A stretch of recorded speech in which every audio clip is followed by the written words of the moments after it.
Welcome back, everybody, to the continuation of our Let's Play of Space Exploration and Krastorio 2. So, sorry, it's been a while.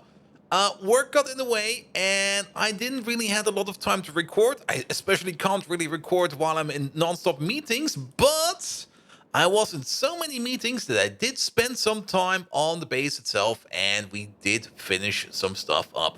First of all, remember last time around how we made ourselves that lovely smelter? We've upgraded it into a train smelter. Let's go over there and have a look at it, because the old smeltery over here, this one over there, has already been more or less disbanded. There's still some stuff we want to pick up over there, but most of it over there is already gone and we don't need it anymore.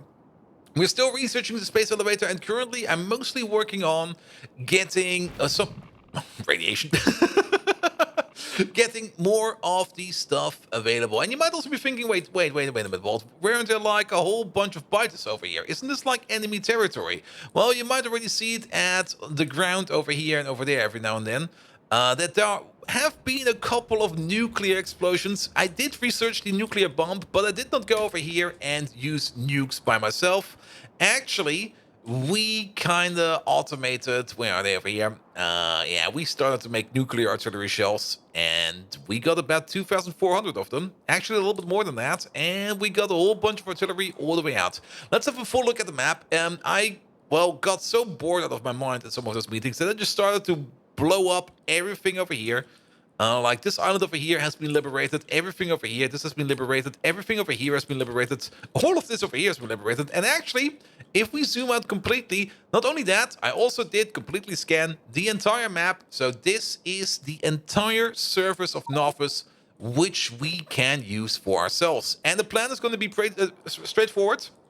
I'm definitely going to obliterate, decimate, destroy, absolutely make not whole again every single biter on this place. Well, not maybe every single. We're probably going to have like a refuge somewhere, but all these biters over here, they're going to go at some point in time. And not only that, we probably also want to get all the resources in here because, well, this is a resource-hungry game, and our iron patch of there is running out, our stone patch of there is running out. But no worries there. I have already spent quite some time in making new outposts. For example, we got a new copper outpost over there with 7.6 million. I got these two that I not even tapped yet. We got some more iron over here with 5.2 million, more stone over there with 6.4 million, more iron over there with another 3.3 million. And I kind of want to get myself over here a bit because there's like a big patch over there, another one over there, another one over there, and I think there's another one hidden over here somewhere. I think, oh yeah, there's 4 over there. There's like 10 million in total over there, and there's actually another one over there. Wow. Yeah, if we want iron, we want to go this way. So the current expansion plan is go west as far as we can, and then we go either clockwise or counterclockwise. It kind of depends on what's around. And just start wiping out every biter in here. Because we do need these resources for progress. And we will definitely need them once we get into the space elevators. Because then production will go even faster. Nevertheless, I did implement and build these magnificent smelters. And oh boy, are they amazing. You might notice that we are using train-to-train smelting. I think over here, this is perfectly fine because this place over here, yeah, I mean, this is the only place where we're going to need iron ore, and I don't mind having trains sitting over here waiting for either with fully stacked iron ore or empty and waiting to be loaded over here. This way around, we can always make whatever we need on demand. You might also notice that these trains over here are yellow. This is not like this is a completely new train. These trains only have been painted yellow, but you might have already seen it if you were very much perceptive about it. I did mod these trains, not really mod these trains, I did enable these trains with a grid or placed something in a grid, and they got some additional electric engines. Now these will not make the trains any faster, sadly, but it does make them so that they basically go high speed almost right away when we tell them to go. Like once one of these trains decides to like go off, they basically just go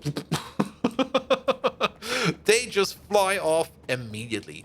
But what we do have over here is a very nice smelter. I might make another advanced assembly machine over here, taking in more of the iron over here. One of this is definitely enough to consume all of the iron ingots that are being made over here.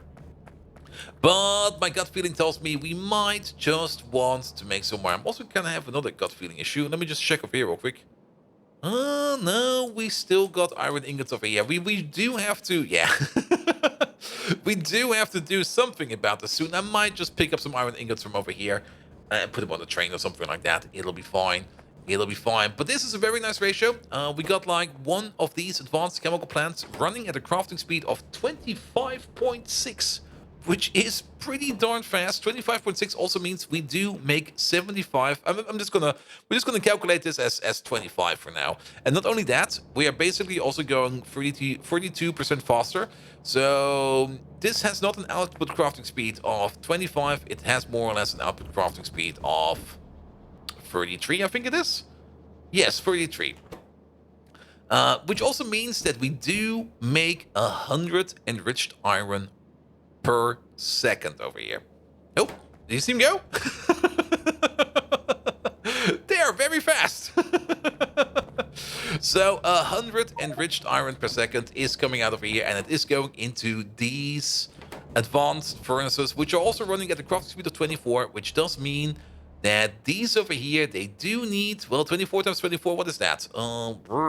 Head games, 625 per second? No, that's 25 times 25, I think. Yeah, that's 625. 24 times 24 is a little bit less than that. Let's probably say 600, which means they do eat about 10 per second.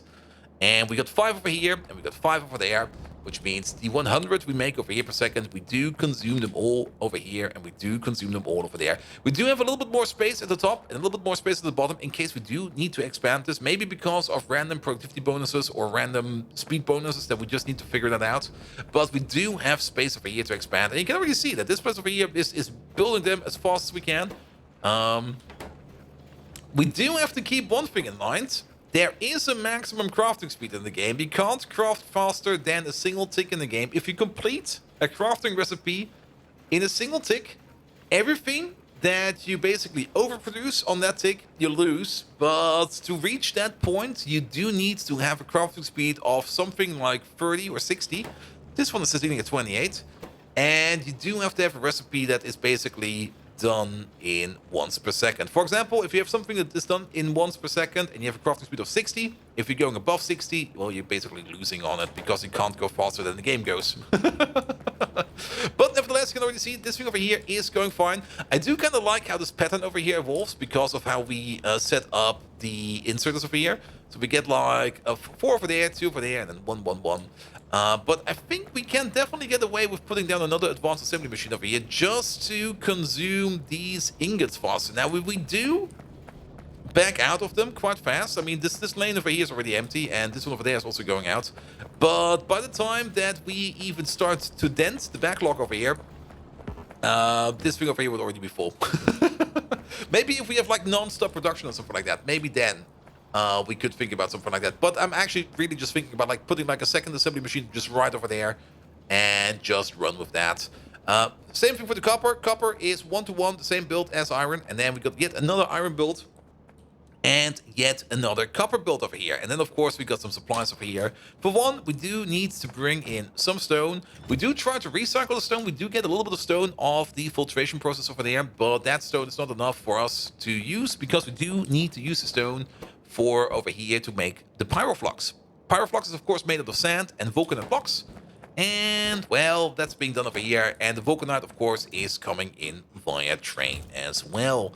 And of course, to top it all off, we do need some sulfuric acid, and that is also coming in via train. Good! Next to this, we got the steel build. The steel build is pretty much just twice the size of, or twice the amount of casting machines than the, what's it called again, the iron build. And the only thing we need to do over here is like wiggle in the coke belt, and you don't really need a lot of coke. Every one of these needs 6 coke every 100 seconds, even at a crafting speed of 4.8. Let's just assume 5. That would mean we need 30 coke every 100 seconds, and that is like 0.3 coke per second. Yeah, red long-head inserters over here are more than enough. This whole block over here needs to be fed by a red belt, and after the halfway point we turn it into yellow belt just to increase that compression a little bit. And yeah, we are making lots of steel. This one over here definitely does require a second assembly machine. I'm going to be putting that in at some point in time. Because making or turning steel ingots into steel plates does take twice as long as it does for iron plates. which I kind of didn't look at well enough. So this place over here, if this wants to be running faster, we do need a second assembly machine over here. Good.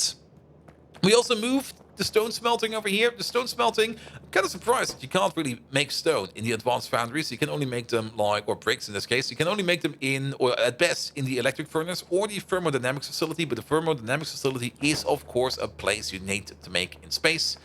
But we do have ourselves a bit of a brickery over here. And, well, there's nothing much to add over here. It's train to train, very important. It also requires that our trains are balanced. Which also means that we are not really using any kind of intermediate buffer. So everything goes out of a train, goes into the facility, goes into a train, and as long as our trains are not somehow unbalanced, this will never get stuck. It might still get stuck if we have like an unbalanced train because we're not paying attention. It can happen every now and then. But that's a thing we need to look out for. And most of these facilities over here are built in that kind of train-to-train basis. Now, we're only using train-to-train systems like this, especially for input backing up and output backing up of trains over here, for things that are as rudimentary as it gets. As soon as we get into production, and let's go down here real quick. For example, as soon as we kind of start to call in things like copper plate or stone bricks over there, we are going to use an input buffer. We are not going to use an output buffer. The output buffer over here will yet again be the train itself, but the input buffer we definitely want, because I don't mind having trains sitting in their starting designation over here, waiting on the destination to open up. I do mind trains sitting over here, waiting to be emptied out, as other stations out there might just start to starve. So if we do want to deliver resources to another place, we do want them to have a little buffer so that we can put the whole train in there, send the train back to its original point, fill it up again, and let it wait over there. That is more or less the thing we definitely do want to do. And I kind of realized that during the time I was making the green circuit machine over there, and this is a very magnificent green circuit machine. It's as simple as it gets. Like, stone comes in, copper comes in, circuits come out, in, on, bish, bosh, bish, we're done. Lovely, lovely, lovely. You might be thinking over here, wait a minute, Bolt, isn't the ratio of these 2 to 3? Yes. But as soon as you reach a productivity bonus of 50%, in an advanced assembly machine, the ratio turns into a 1-to-1. And currently, of course, our productivity bonus is only at 32%, so we are under that target. But if we switch over to productivity 5 modules, we are almost there. Then we add 48% productivity bonus. And once we add like one productivity 6 bonus module in there, we are more or less at a 1-to-1 bonus. And this just looked really nice making it like this. We got all the productivity bonus in here, we got all the speed bonus in here, all of them are running at crafting speed of 16. We're making a metric ton of circuits over here if this thing over here activates. And we do have 2 output stations over here for the circuits. Did we actually name you? Yeah, we did. But we only have 1 circuit train because the demand of circuits is not that high yet. Of course, right next to this, well, we do have a bit of a coal field in the middle, which I probably want to mine out, so I left the space open over here. But right next to it, we got the silicon making machine. And silicon, of course, is made out of stone. We got a lot of stone trains now. Actually, how many stone trains do we have? We now have 7 stone trains and 16 stations. And yeah, they're sitting all around. Good, good, good. But again, a very, very simple, basic recipe, just supersized with beacons, especially with these wide area beacons, to make it run as fast as possible. Stone comes in, gets crushed into sand. The sand gets washed into quartz. The quartz gets cooked into silicon. The silicon also gets cooked with vulcanite, where we had to fiddle in this belt over here in a weird way, but I kind of like it. And then it's as simple as it gets, as straightforward as it gets. All gets turned into silicon. It goes into the silicon train, and then it goes off wherever we need to. You might notice that we're still running biofuel. We're going to be changing that up soon. We're going to be running into advanced fuel. I've already done the tech for it. There we go. Biofuel is really nice to make because it's very cheap to make and you get quite a lot of bang for your buck. You actually get, I think, more biofuel out of the fuel processing process over here because you refine it even more. You don't really get the advantage, yeah. You put in 6 fuel and you turn it into 10 biofuel, and over here you turn this 10 fuel into 10 advanced fuel. You don't really get that bonus over here with the advanced fuel, but the advanced fuel does make our trains go faster, which is definitely something we want to do, because currently these trains over here, they are running at, well, about 200 kilometers an hour, which is fast, but if we use the better speed, they will be going at 275 kilometers an hour, which is almost, well, if you press your eyes together, almost 50% faster. It's actually more or less 40% faster than these trains over here can, which is definitely something we want to do.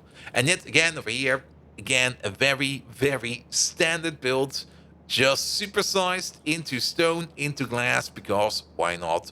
We do need glass. Now, so we've expanded the main line all over here, and this place over here will probably be populated soon by dedicated builds. But until we reach the space elevator, we're currently just making builds over here that we need to make so that we can progress through the game. Because we do want to make things fast. Now, I'm not quite sure how fast we're going to be making things, but I was just thinking to myself and was like, yeah, just make it go fast. It'll be fine.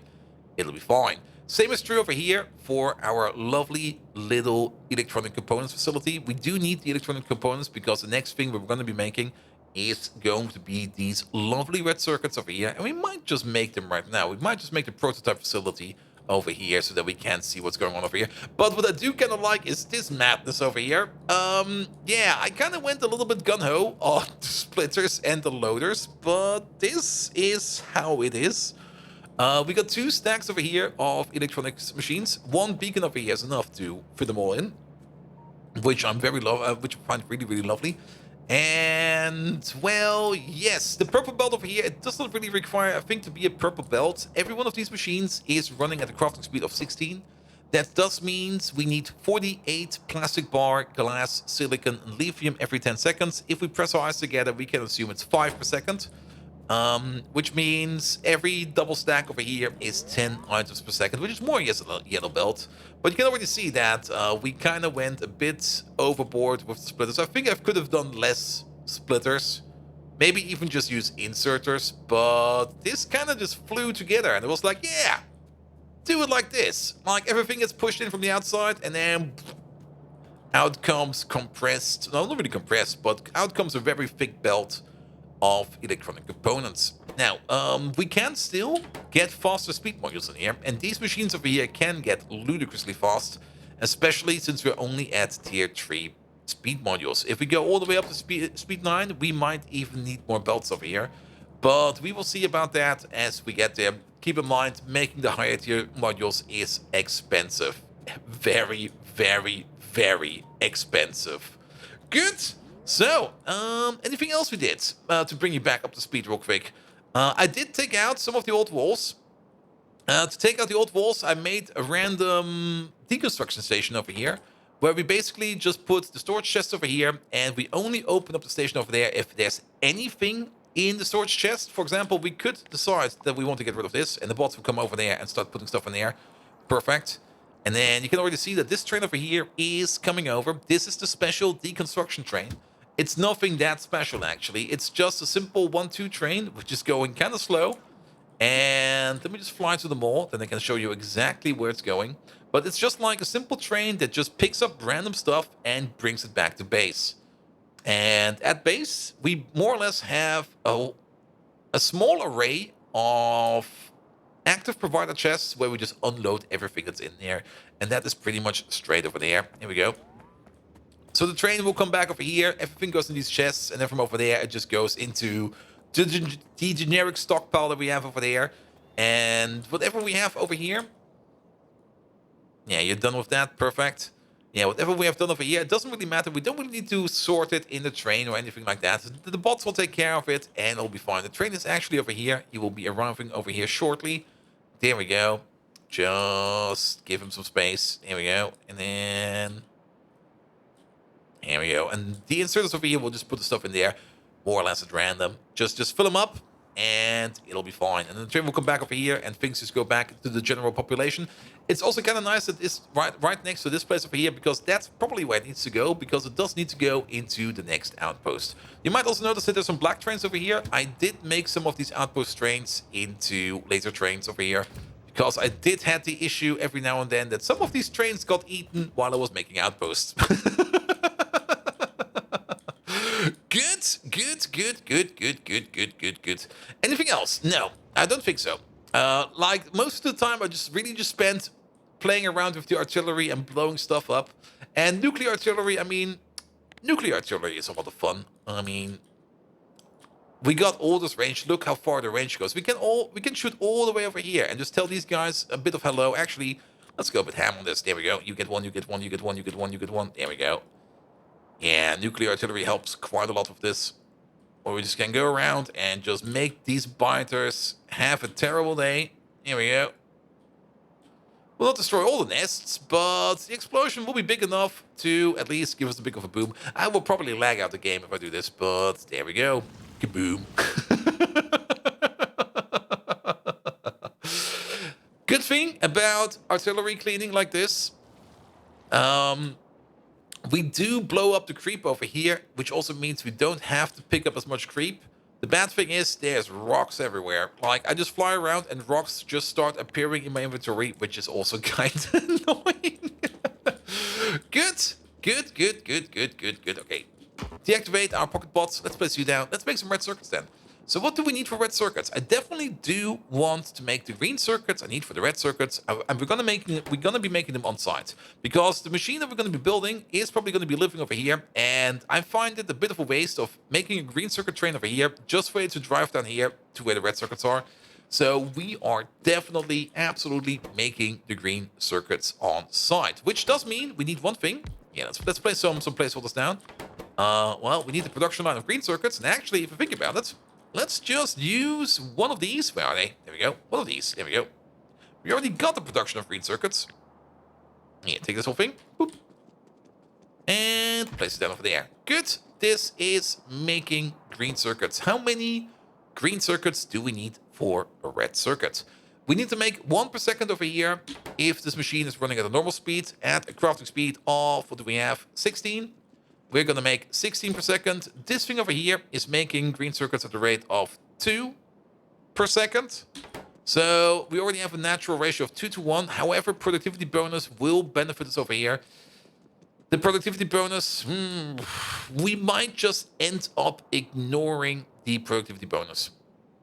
And I'm saying that for the reason, if we could balance this perfectly as best as we can, make the most magnificently balanced building on the amount of modules that we have at our current disposal, and as soon as we upgrade it, things go weird. In a nutshell, usually, the higher your productivity bonus gets, the less resources you need to make the same amount of output if you build it at a specific ratio right now, which, in my opinion, is a good idea. Okay, we might also have some issues over here with, oh yep, with quite a bit of biters coming over, but that is fine. Which will mean that we end up having or making the same amount of red circuits with less resources. And you know what? I'm fine with that. I'm absolutely fine with that. So how about we try the following? 1, 2, 3. Something like this. Something like that. How many green circuits do we make? We have a crafting speed of 16. That means we make 32 per second. Yeah, that's a red belt. That is a red belt. We could just do something like this, and then put that in, and then there we go. That's 2 red belts. Well, actually, it's just over a yellow belt, and actually, it's a little bit more of the productivity bonus over there. We do have to keep one thing in mind. We do kind of want to get this thing under the cover of a beacon. That's going to be an issue. We might want to put it under the cover of 2 beacons. It's also going to be an issue. But let's see where we end up. The electronic components, those we are definitely bringing in.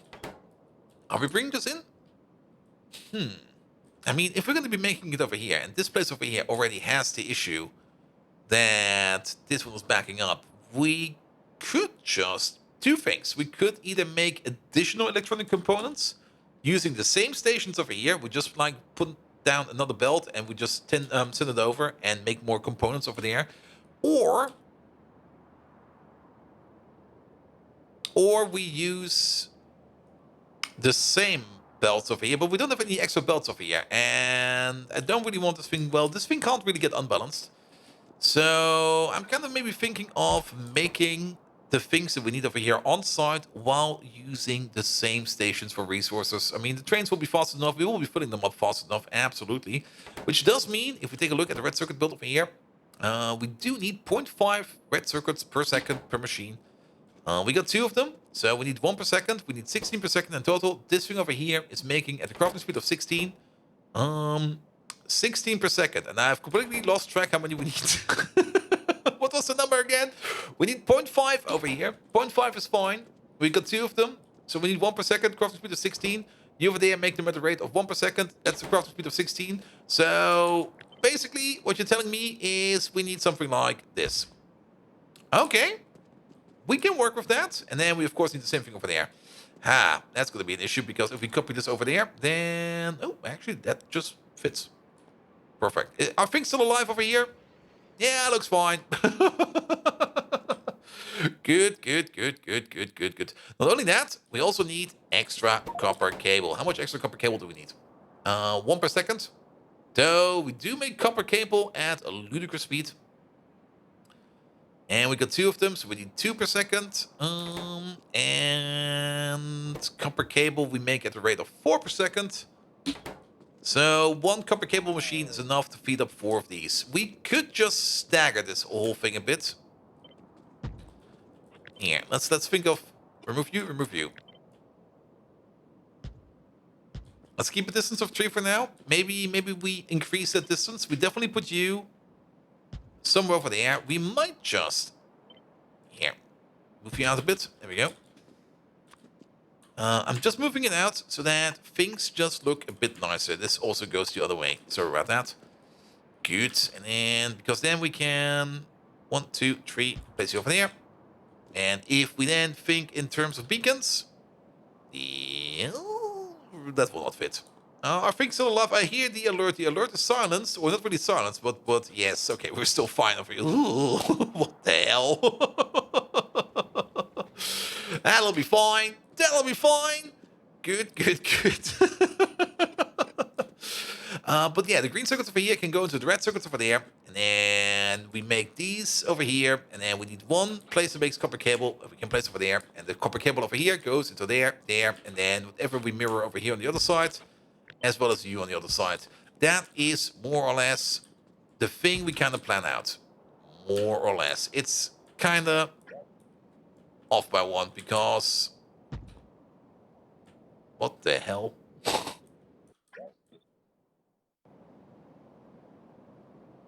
It's correct over here. If we turn it around... Okay, maybe flip it around. There we go. Okay, that is... Oh, you know what's off? Because we never did the fix over here. There we go. And actually, now to look at the lamp, yeah, definitely put a lamp over there. There we go. And then in. There we go. Good, good, good, good, good, good, good. Lovely. Absolutely freaking lovely. Things are still a little bit off center, but that is fine. We can just move them around. Good. And then we get something like this. I kind of like looking at this. If we start moving in belt and stuff like that, we will probably get it around, but I think it's a good idea. I think we're just going to multi-purpose this station over here to not only make the components that we need, but also to make the red circuits right next to this, which we're going to be placing over here. Good, but that is just my brain over here to think about how we're going to make a big red circuit building place. We're going to have 8 of these machines over here. Well, at least 8 of these, probably a couple more. But 8 of these running at the crafting speed of 16 does mean we do make 8 of these, 4 of these, 16, 64 per second, plus productivity bonus on top of that. We make about 90 per second over here. Yeah, that will be fine. We're going to make 2 of them. I want 180. Good. If you do like what you see, please do leave a like, a follow, a comment, a subscription. Every one of those actions does help me out in growing this channel to something bloody amazing. You can also find me on twitch.tv/BoldViking, where we do even more Factorio. We're also doing a whole bunch of Darkest Dungeon over there, and every now and then we play something else, but currently at the moment it's mostly Factorio and Darkest Dungeon. Sorry again about last week. Well, work is just, well, work. You hear me complain about it on stream all the time. Nevertheless, thank you so much for today, and have an amazing evening. Until next time. See you around!